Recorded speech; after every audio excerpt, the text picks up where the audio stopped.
राष्ट्र सर्वप्रथम राष्ट्र सर्वप्रथम राष्ट्र सर्वप्रथम राष्ट्र सर्वप्रथम। प्रधानमंत्री नरेंद्र मोदी और ग्रीस के प्रधानमंत्री कियारिकोस मित्सोटाकिस ने एथेंस में संयुक्त प्रेस वार्ता को संबोधित किया। इस दौरान उन्होंने grand cross of the order of honour प्रदान करने के लिए राष्ट्रपति और हेलेनिक गणराज्य के लोगों को धन्यवाद दिया। एथेंस में संयुक्त प्रेस वार्ता में पीएम मोदी ने कहा कि ग्रीस और भारत का ये एक स्वाभाविक मिलन है। विश्व की दो पुरातन लोकतांत्रिक विचारधाराओं के बीच, विश्व के दो पुरातन व्यापारिक व सांस्कृतिक संबंधों के बीच हमारे संबंधों की नींव जितनी प्राचीन है उतनी ही मजबूत है। उन्होंने कहा कि 40 वर्षों के लंबे अंतराल के बाद भारत के किसी प्रधानमंत्री का ग्रीस आना हुआ है, लेकिन न तो हमारे संबंधों की गहराई कम हुई है और न ही रिश्तों की गर्मजोशी में कमी आई है।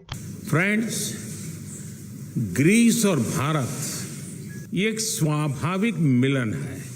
विश्व की दो पुरातन सभ्यताओं के बीच, विश्व के दो पुरातन लोकतांत्रिक विचारधाराओं के बीच और विश्व के पुरातन व्यापारिक और सांस्कृतिक संबंधों के बीच, फ्रेंड्स, हमारे संबंधों की नींव जितनी प्राचीन है उतनी ही मजबूत है। विज्ञान, कला और संस्कृति सभी विषयों में हमने एक दूसरे से सीखा है।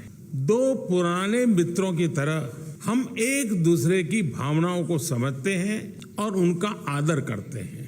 40 वर्षों के लंबे अंतराल के बाद भारत के किसी प्रधानमंत्री का ग्रीस आना हुआ है, फिर भी ना तो हमारे संबंधों की गहराई कम हुई है, ना ही रिश्तों की गर्मजोशी में कमी आई। इसलिए आज प्रधानमंत्री जी और मैंने भारत ग्रीस पार्टनरशिप को स्ट्रेटेजिक स्तर पर ले जाने का निर्णय लिया है। हमने तय किया है कि हम डिफेंस एंड सिक्योरिटी, इंफ्रास्ट्रक्चर, कृषि, शिक्षा, न्यू एंड इमर्जिंग टेक्नोलॉजी और स्किल डेवलपमेंट के क्षेत्रों में अपने सहयोग को बढ़ाकर अपनी स्ट्रेटेजिक पार्टनरशिप को मजबूती देंगे। फ्रेंड्स, रक्षा और सुरक्षा के क्षेत्र में हमने सैन्य संबंधों के साथ साथ रक्षा उद्योगों को भी बल देने पर सहमति जताई। आज हमने आतंकवाद और साइबर सिक्योरिटी के क्षेत्र में आपसी सहयोग पर भी चर्चा की।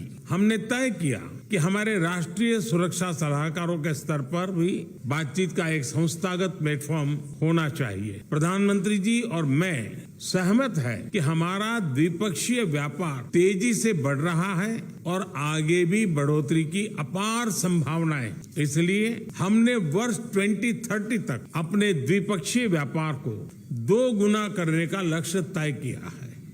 हमारा मत है कि हम अपने देशों के बीच व्यापार और निवेश को प्रोत्साहित कर अपने उद्योग और आर्थिक सहयोग को एक नए स्तर पर ले जा सकते हैं। आज कृषि क्षेत्र में सहयोग के लिए एक एग्रीमेंट पर हस्ताक्षर किए गए। इस एग्रीमेंट से हम कृषि और बीज उत्पादन के साथ साथ रिसर्च, पशुपालन और पशुधन उत्पादन के क्षेत्र में भी सहयोग कर सकते हैं। फ्रेंड्स, दोनों देशों के बीच स्किल्ड माइग्रेशन को सुगम बनाने के लिए हमने जल्द ही एक migration and mobility partnership agreement करने का निर्णय लिया। हमारा मानना है कि अपने प्राचीन पीपल टू पीपल संबंधों को नया रूप देने के लिए हमें सहयोग बढ़ाना चाहिए। हम अपने शिक्षण संस्थानों के बीच सांस्कृतिक और शैक्षणिक आदान प्रदान को बढ़ावा देंगे। फ्रेंड्स, हमने राष्ट्रीय और अंतर्राष्ट्रीय मुद्दों पर भी चर्चा की।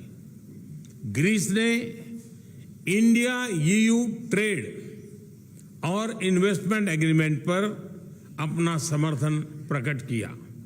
यूक्रेन के मामले में दोनों देश डिप्लोमेसी और डायलॉग का समर्थन करते हैं। संयुक्त राष्ट्र और अन्य अंतर्राष्ट्रीय मंचों पर ग्रीस के सहयोग के लिए मैंने उनका धन्यवाद किया।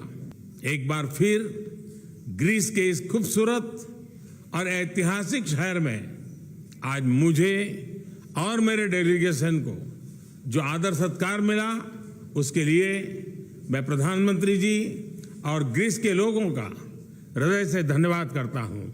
बहुत बहुत धन्यवाद। राष्ट्र सर्वप्रथम, राष्ट्र सर्वप्रथम, राष्ट्र सर्वप्रथम, राष्ट्र सर्वप्रथम।